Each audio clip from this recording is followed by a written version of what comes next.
नमस्कार प्यारे बच्चों, हमारा जो पेपर है शिक्षण अधिगम, यह उसकी 10वीं नंबर की वीडियो है या 10वीं नंबर की क्लास है।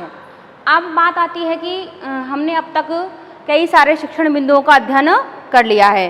कल हमने शिक्षण की अवस्थाओं के जो महत्व थे उनको कंप्लीट किया था, उनके बारे में हमने अध्ययन किया था। आज की क्लास में मैंने कल ही आपको बता दिया था, आज की क्लास में हमारा जो प्रकरण रहेगा वो रहेगा, या शिक्षण बिंदु कह सकते हैं इसको, वो रहेगा हमारा शिक्षण के सूत्र। आज का जो प्रकरण है हमारा वो है शिक्षण के सूत्र, इनका हम अध्ययन करेंगे।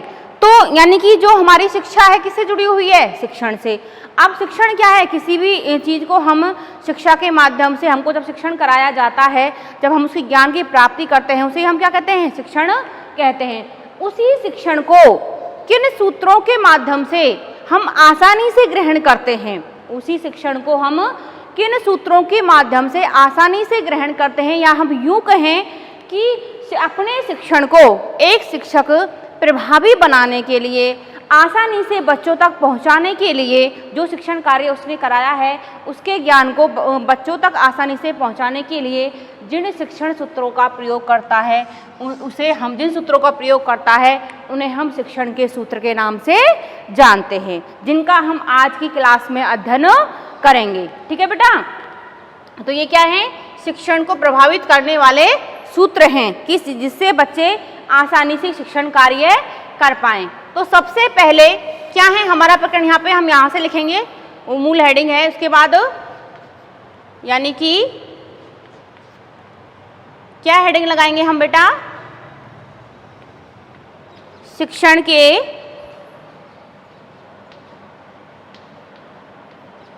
सूत्र। ठीक है? तो पहला जो हमारा सूत्र रहेगा वो रहेगा ज्ञात से अज्ञात की ओर। ज्ञात से अज्ञात की ओर। ठीक है? मैं बार बार आपसे एक ही बात के बारे में बोलती आ रही हूं शुरुआत से। वो क्या बात है? वो है हमारा पूर्व ज्ञान। क्या है हमारा? पूर्व ज्ञान। क्या है बेटा? पूर्व ज्ञान। हम पॉइंट टू पॉइंट इनको समझते हुए चलेंगे। सीधी सी बात है, ज्ञात से अज्ञात की ओर। हम जब किसी भी ज्ञान की प्राप्ति करते हैं, कोई भी शिक्षण कार्य करते हैं, तो उससे पहले कुछ हमें, यदि जो विषय वस्तु हमको पढ़ाई जा रही है उससे रिलेटेड हमको कोई जानकारी होती है, तो वो शिक्षण कार्य या जिस विषय वस्तु के बारे में हमको नवीन ज्ञान दिया जा रहा है वो आसानी से समझ में आ जाता है। ठीक है ना? तो उसे क्या कहते हैं हम? पूर्व ज्ञान, यानी कि ज्ञात। उसको हम क्या कहेंगे? ज्ञात। जो ज्ञान हमको पहले से है, जो ज्ञान हमको पहले से है, उसके आधार पर हम क्या करते हैं? नवीन अज्ञात की तरफ जाते हैं। यानी कि नवीन, यहाँ पे जो ज्ञात है वो क्या है बेटा? पूर्व ज्ञान है। जो ज्ञात है वो यहाँ पे क्या है? पूर्व ज्ञान है। और यहाँ पर अज्ञात को हम क्या कहेंगे? अज्ञात को हम कहेंगे नवीन ज्ञान। क्या कहेंगे हम? नवीन ज्ञान। आई बात समझ में? तो हम पूर्व ज्ञान से, जब हमारे पास पूर्व ज्ञान होता है, यानी कि जो हमारे पास जो ज्ञात सामग्री होती है, उससे हम कहाँ जाते हैं? अज्ञात की तरफ जाते हैं। जिस नवीन ज्ञान को हमको प्राप्त करना होता है हम उस ज्ञान की तरफ आगे बढ़ते हैं। ठीक है ना? तो पूर्व ज्ञान और नवीन ज्ञान, पूर्व ज्ञान के आधार पर हमको नवीन ज्ञान की प्राप्ति आसानी से हो जाती है। जब कहीं ना कहीं जब हम कोई भी नवीन ज्ञान प्राप्त करने जा रहे हैं और वो नवीन ज्ञान कहीं कहीं हमारे पूर्व ज्ञान से जुड़ा हुआ है, तो हमको उसको समझने में आसानी रहती है। तो इसे हम क्या कहते हैं? शिक्षण का सूत्र। और शिक्षण का सूत्र किस नाम से है? ज्ञात से अज्ञात की ओर। तो कहने का तात्पर्य यह है, जब हमें किसी विषय वस्तु के बारे में, जो हम नवीन ज्ञान प्राप्त करने जा रहे हैं, उस विषय वस्तु के बारे में यदि हमको पहले से ही थोड़ा बहुत पूर्व ज्ञान हो, तो हम उस नवीन ज्ञान को आसानी से ग्रहण कर लेते हैं। आई बात समझ में? अब जैसे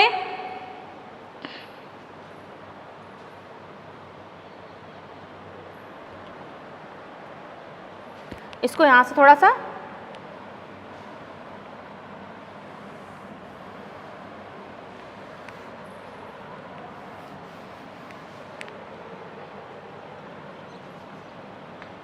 पूर्व ज्ञान से कहाँ जाते हैं हम? पूर्व ज्ञान से नवीन ज्ञान। ठीक है, आप थोड़ा एग्जांपल से समझो थोड़ा सा। मान लीजिए आप छोटा सा बच्चा होता है, ठीक है, अब आपने सबसे पहले उसको आप वर्णमाला नहीं सिखाते हो। जब वो 2-3 साल का होता है तो घर में क्या लेके आते हो आप? एप्पल लेके आते हो, ठीक है, आप क्या लेके आते हो? वाटरमेलन लेके आते हो, तरबूज लेके आते हो। तो वो सिर्फ ये जानता है, आपने जैसे उसके सामने वो चीज़ रखी है, क्या है? तरबूज है, वो उसको पहचानना सीख गया, ठीक है ना। आपने उसके सामने एप्पल रखा, उससे पहले वो नहीं जानता था ए फॉर एप्पल, एप्पल कैसे बनता है, ऐसे अनार किसको कहते हैं, वो कुछ भी नहीं जानता था। लेकिन जब आपने उसको पहले से अनुभव दे दिया, किसका? एप्पल का, सेब का दे दिया आपने, ठीक है, और किसका दे दिया? अनार का दे दिया, अनार का दे दिया, किसका दे दिया? तरबूज का दे दिया। ये चीज उसके सामने पहले ही आ चुकी है, जब तक आपने उसको इसके बारे में पढ़ाया नहीं है। वो बस सिर्फ इतना जानता है, आपने उसके सामने लिखा ये क्या है बेटा? एप्पल है, सेब है, खा लो, सेब खा लेगा। जब भी आप उसके सामने सेब लेकर आओगे, बाद में वो हम पहचान जाएगा कि क्या है? सेब है। एप्पल, एप्पल बोलोगे, एप्पल बोलेगा, जैसा आप बोलोगे वैसा वो बोलेगा। आपका ही अनुसरण कौन करेगा? बच्चा करेगा। तो ये मैं छोटे बच्चे से समझा रही हूँ कैसे आप पूर्व ज्ञान से नवीन ज्ञान को आसानी से सिखा सकते हो, ठीक है ना। तो आपने उसके सामने सेब बोला तो सेब बोलेगा, आपने एप्पल बोला एप्पल बोलेगा, ठीक है। लेकिन और आपने अनार बोला, वो अनार खिलाते हो, जैसे ही आप उसके सामने अनार लेके आते हो, कभी भी आप उसको आपने उसको लिखना नहीं सिखाया, लेकिन जब भी आप उसके सामने उस अनार को लेके जाओगे, वो पहचान जाएगा कि ये अनार है, क्योंकि उसको पहले से उसके बारे में पता है कि ये चीज़ मुझे खिलाई गई है और ये क्या है? अनार है, ये क्या है? तरबूज है। लेकिन जैसे ही आप इसकी जानकारी उनको देने जाते हो, सिखाने जाते हो, कैसे? ए फॉर एप्पल, APPLE, तो वो कहीं न कहीं आप अपने पूर्व ज्ञान की तरफ जाएगा कि मैंने इसके बारे में, इसको तो मैंने खाया है, इसको तो मैंने देखा है। तो क्या सीख जाएगा वो? ए से क्या बनता है? A for Apple. ऐसे ही अनार उसके सामने लेके आओगे, ऐसे अनार। तो कहीं ना कहीं वो पूर्व ज्ञान के आधार पर नवीन ज्ञान को आसानी से सीख सकता है। मीन्स आपने कभी भी उसको अनार नहीं खिलाया, कभी भी उसको आपने सेब नहीं खिलाया, तरबूज नहीं खिलाया, तो आप खुद अपने परिवार में देखना, जब आप बच्चे को पहले से खिलाते हो, उसके सामने वो चीज़ों को लेके जाते हो, तो आसानी से उनको सीख जाता है। लेकिन जब तक बच्चे ने, मान लीजिए इतना परिपक्व नहीं होता, 2 साल का बच्चा क्या जानता तरबूज क्या है, या फिर 1 साल का बच्चा तरबूज क्या है, लेकिन एक परिपक्वता भी इसमें काम करती है। जैसे ही वो परिवार में बार बार तरबूज खाएगा, बार बार एप्पल खाएगा, बार बार अनार खाएगा, तो उसके बारे में उसको अनुभव होता जाता है, उसको अभ्यास होता जाता है कि ये चीज़ क्या है, और उसी अभ्यास के आधार पर, उसी पूर्व ज्ञान के आधार पर वो क्या प्राप्त करता है? नवीन ज्ञान की प्राप्ति कर लेता है। तो वो आसानी से ए फॉर एप्पल सीख जाता है, ऐसे अनार सीख जाता है, और तरबूज के बारे में भी तैसे तरबूज वो जान जाता है। तो ये होता है पूर्व ज्ञान से नवीन ज्ञान। तो यानी कि ज्ञात से अज्ञात की, जब हमें किसी चीज़ के बारे में थोड़ा बहुत पहले से अनुभव होता है, ज्ञान होता है, तो हम अज्ञात चीज़ को आसानी से सीख जाते हैं। आई बात समझ में? हमारा नेक्स्ट जो शिक्षण सूत्र रहेगा वो रहेगा बेटा, सरल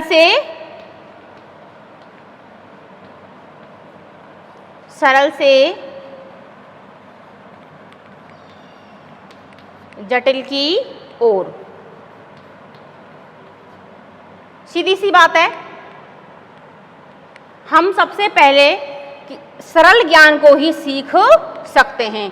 सरल बात को इतनी परिपक्वता, हम जैसे ही हम ज्ञान की तरफ आगे बढ़ते हैं, हमें मैच्योरिटी आती है, परिपक्वता भी आती है, लेकिन छोटे होते तो उतना ही हमारे अंदर परिपक्वता रहती है। तो सबसे पहले जब हमको सरल चीज़ के बारे में बताया जाता है, तो हम जटिल चीज़ को आसानी से सीखते जाते हैं। सबसे पहले हमको जटिल चीज़ को समझाया जाए, बताया जाए, तो हमको समझ में नहीं आएगा। यानी कि पहले हमको सरल विषय वस्तु के बारे में पढ़ाया जाए, उसके बाद जटिल विषय वस्तु की तरफ आगे बढ़ना चाहिए। तो ये क्या है?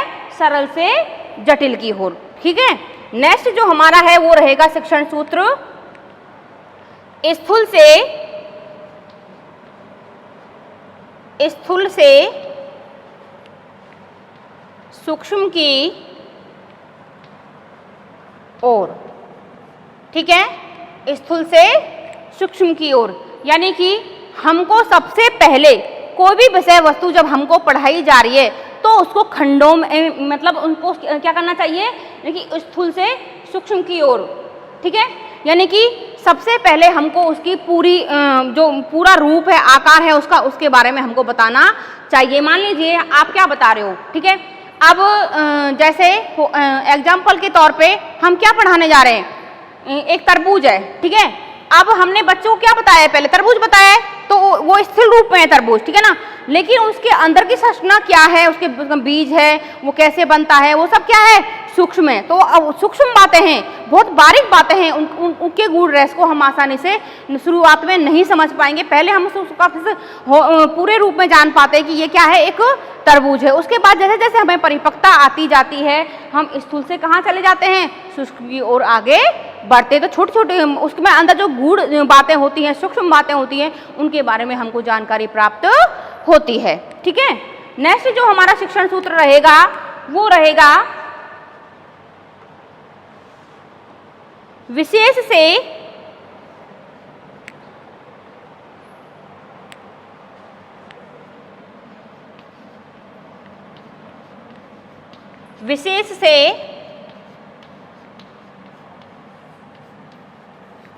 सामान्य की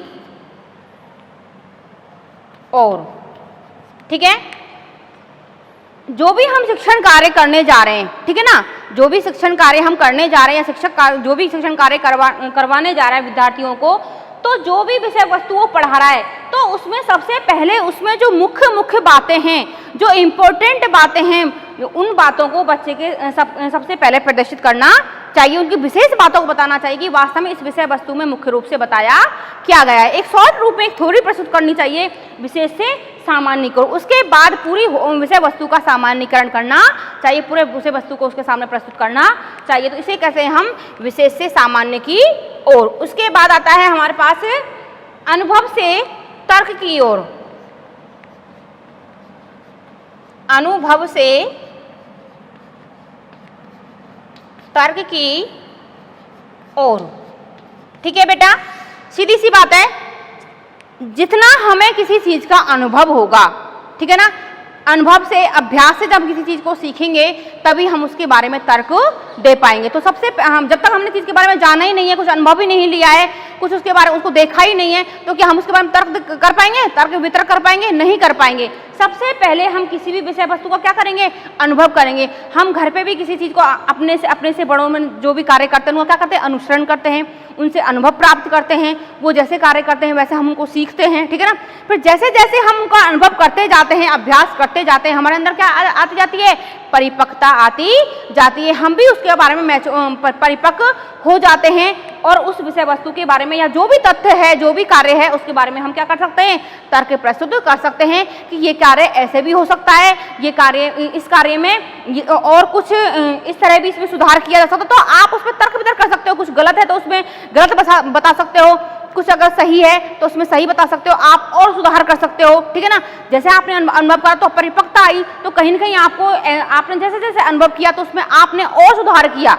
आप जो चीज़ आपके सामने हो रही थी तो आपके माइंड में उसके बारे में और विचार आए, तो आपने उसके बारे में और तर्क प्रस्तुत किए। तो इसे कहते हैं हम अनुभव से तर्क की ओर। जैसे जैसे आपने अनुभव लिया तो आप में परिपक्वता आती है और आप भी किसी विषय वस्तु के बारे में तर्क वितर्क कर सकते हो, ठीक है। आगे जो हम लिखेंगे यहां से,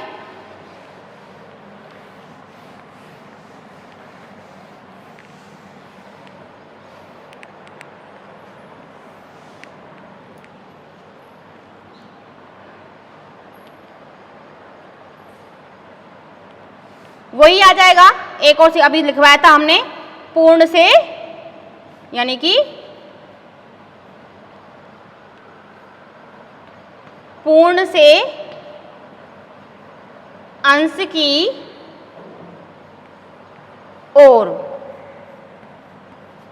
तो कहने का तात्पर्य वही हमने अभी बताया था आपको, स्थूल से सूक्ष्म की ओर। तो सबसे पहले हमें किसी भी विषय वस्तु को, एक जो छोटा बच्चा होता है उसका इतना ही अनुभव होता है, इतनी परिपक्वता होती है, वो सूक्ष्म रूप से उसको मतलब अंदर क्या रहस्य है उस विषय वस्तु में उसको नहीं समझ पाता। तो एक स्थूल रूप में उसके सामने आपको प्रस्तुत करना है, उसके बाद उसकी बारीकियों को उसके सामने प्रस्तुत करना होता है कि वास्तव में इसमें बताया किया गया है। किन किन तंतुओं से या किस किस, जैसे हम माइटोकॉन्ड्रिया की संरचना बताते हैं तो उसके बारे में पहले हम मोटी मोटी बातों को बताते हैं, पूर्ण आकार के बारे में बताते हैं माइटोकॉन्ड्रिया क्या है, उसके बाद हम उसके अंशों को विभाजित करते हैं, उसके बारे में जो भी तंत्र का कैसे बना होता है, क्या उसमें अंदर कोशिकाएं होती हैं, उन सब के बारे में हम बच्चों को समझाते हैं। तो इसे कहते हैं हम पूर्ण से अंश की ओर। ठीक है, नेक्स्ट जो हमारा रहेगा शिक्षण सूत्र वो रहेगा बेटा निश्चित से अनिश्चित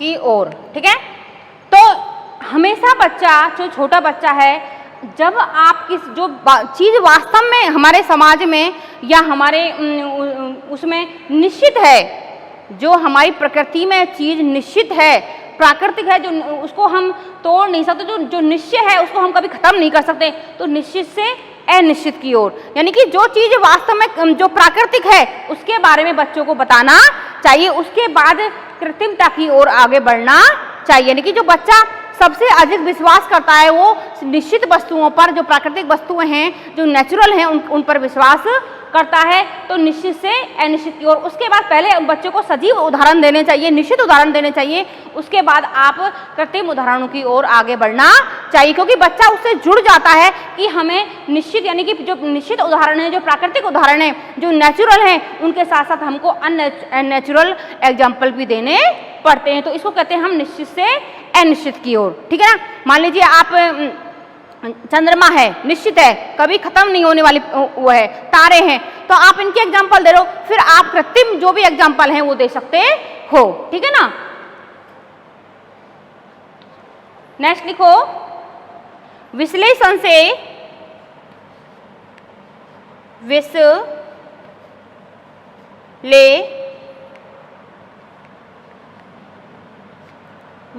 से संश्लेषण की ओर, संश्लेषण की ओर। ठीक है बेटा, इसको समझो, विश्लेषण से संश्लेषण की ओर, यानी कि जब हम कोई विषय वस्तु पढ़ाने जा रहे हैं, किनको, बच्चों को, ठीक है ना, तो हमको उसको विश्लेषण का मतलब क्या होता है, तोड़ के, यानी कि उसको खंडों में विभाजित करके पढ़ानी चाहिए। सारी विषय वस्तु को हम एक साथ ही प्रस्तुत कर देंगे तो बच्चे को कुछ भी समझ में नहीं आएगा। सबसे पहले आपको उस विषय वस्तु को खंडों में बांटकर पढ़ाना चाहिए। जब बच्चे प्रत्येक खंड को समझ जाएंगे, उसके बाद संश्लेषण पूरी विषय वस्तु को एक साथ जोड़कर बच्चे को पढ़ाना चाहिए। मान लीजिए अब आप यहीं से एग्जाम्पल उठा लीजिए, मैं आपको क्या कौन सा पेपर पढ़ा रही हूँ, शिक्षण अधिगम। एक दिन में क्या मैं आपको सारा प्रस्तुत कर देती जोड़कर कि शिक्षण ये है, अधिगम ये है, सारा सब कुछ शिक्षण के सूत्र पढ़ा देती, एक दिन में ही शिक्षण के सिद्धांत आपको पढ़ा देती, शिक्षण की अवस्थाएं पढ़ा देती, शिक्षण के महत्व पढ़ा देती, शिक्षण के चर में आपको पढ़ा देती। कितने सारे शिक्षण बिंदुओं का मैं अध्ययन करवा चुकी हूँ आपको एक अलग अलग प्रकरण के रूप में, तो मैं इनको आप एक साथ नहीं दे सकती। अगर मैं एक साथ देने का प्रयास भी करती तो आपको कुछ भी समझ में नहीं आता। तो मैंने एक विषय को खंडों में विश्लेषण करके प्रकरण के माध्यम से शिक्षण बिंदुओं में बांट कर मैंने आपको समझाया है। ठीक है बेटा, तो ये हो गया हमारा विश्लेषण से संश्लेषण की ओर, आपको समझ में आ गया होगा। ठीक है ना, नेक्स्ट जो हमारा रहेगा वो रहेगा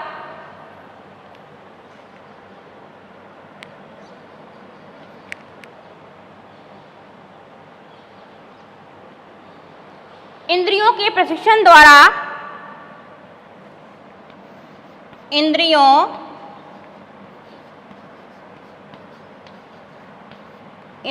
के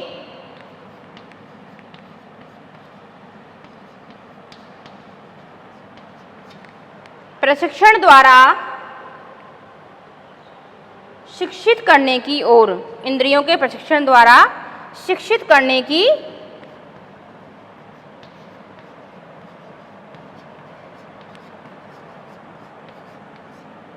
ठीक है, यानी कि जब तक हमारी इंद्रियां प्रशिक्षण, इंद्रियों के प्रशिक्षण, सबसे पहले हमारी इंद्रियों को क्या होना चाहिए, जागृत होना चाहिए। उनका प्रशिक्षण करना चाहिए कि जो हमारे अंदर जो भी इंद्रियां हैं वो ठीक प्रकार से कार्य कर रही हैं या नहीं कर रही हैं। वही बात आ जाती है व्यक्तिगत भिन्नता वाली कि जब तक हम स्वस्थ नहीं हैं, जब तक हमारी सारी इंद्रियां सही रूप से कार्य नहीं कर रही होती हैं, तो हम भी किसी कार्य को ठीक प्रकार से नहीं कर पाएंगे। वही बात यहाँ कही गई है, यही सूत्र है कि इंद्रियों के प्रशिक्षण द्वारा शिक्षित करने की ओर। तो सबसे पहले जो हमारी इंद्रियां हैं, जो 5 इंद्रियां हैं, वो हमारी बिल्कुल स्वस्थ होनी चाहिए, तभी हम किसी शिक्षण कार्य को आसानी से ग्रहण कर सकते हैं। तो ये क्या है हमारा शिक्षण का सूत्र। तो ये हो गए बेटा कहीं ना कहीं जो ये हमारे, अब ये बात सबसे पहले ये आती है कि जो शिक्षण के सूत्र हैं, मैंने आपको बता दिया, अब ये शिक्षण के सूत्र क्यों बनाए गए हैं, क्यों बनाए गए? हमेशा हमारे जो मनोवैज्ञानिक हैं, हमारे शिक्षा शास्त्री हैं, आपको यानी कि सबसे पहली बात तो यह है कि हमारी सबसे पहले क्या बनी थी, हाँ अब मैं थोड़ा सा, ये हमारा पेपर अलग है शिक्षण अधिगम, लेकिन हर विषय एक दूसरे पर डिपेंड होता है और सबसे पहले इनका जो आधार है विषय है वो है हमारा मनोविज्ञान। आज की जो सबसे बड़ी आवश्यकता है किसी भी क्षेत्र में वो है हमारा मनोविज्ञान। तो मनोविज्ञान ये कहता है कि हम जो भी कार्य करें, यानी कि मनोविज्ञान के आधार पर ही हमें क्या देना चाहिए, शिक्षण देना चाहिए। तो मनोविज्ञान में जो नियम बनाए गए हैं, जो सिद्धांत बनाए गए हैं, उन्हीं का ही अनुप्रयोग हमें कहाँ करना है, शिक्षा के अंतर्गत करना है। जब हमने मनोविज्ञान के सिद्धांतों को शिक्षा में प्रयुक्त कर दिया तो वो क्या कहलाई, शिक्षा मनोविज्ञान कहलाई। अब शिक्षा मनोविज्ञान के आधार पर ही क्या करवाया जाता है, शिक्षण कार्य करवाया जाता है। शिक्षा मनोविज्ञान क्या है, मनोविज्ञान की एक शाखा है। मनोविज्ञान किसकी शाखा है, दर्शन शास्त्र की एक शाखा है, ठीक है ना बेटा। तो शिक्षा मनोविज्ञान के आधार पर हमारा शिक्षण कार्य करवाया, तो वही मनोविज्ञान कहती है कि सबसे पहले बालक का स्वस्थ होना जरूरी है, उसकी इंद्रियों का स्वस्थ होना जरूरी है, तभी वो किसी शिक्षण कार्य को सही ठीक प्रकार से कर सकता है। या फिर उसमें कोई कमी है, वो समस्यात्मक है, तो आपको उसी के आधार पर उसको शिक्षण कार्य करवाना चाहिए, तभी वो अपने शिक्षण को प्रभावी बना सकता है और तभी एक शिक्षक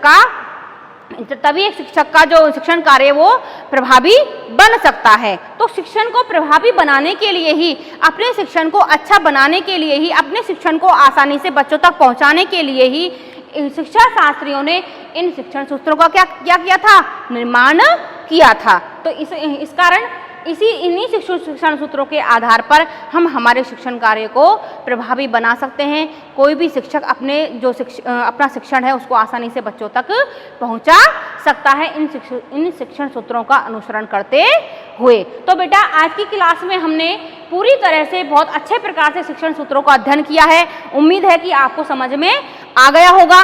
कल की क्लास में हम शिक्षण से संबंधित नेक्स्ट प्रकरण का अध्ययन करेंगे। तो आप ध्यान से पढ़ते रहिए और अपने नोट्स बनाते रहिए।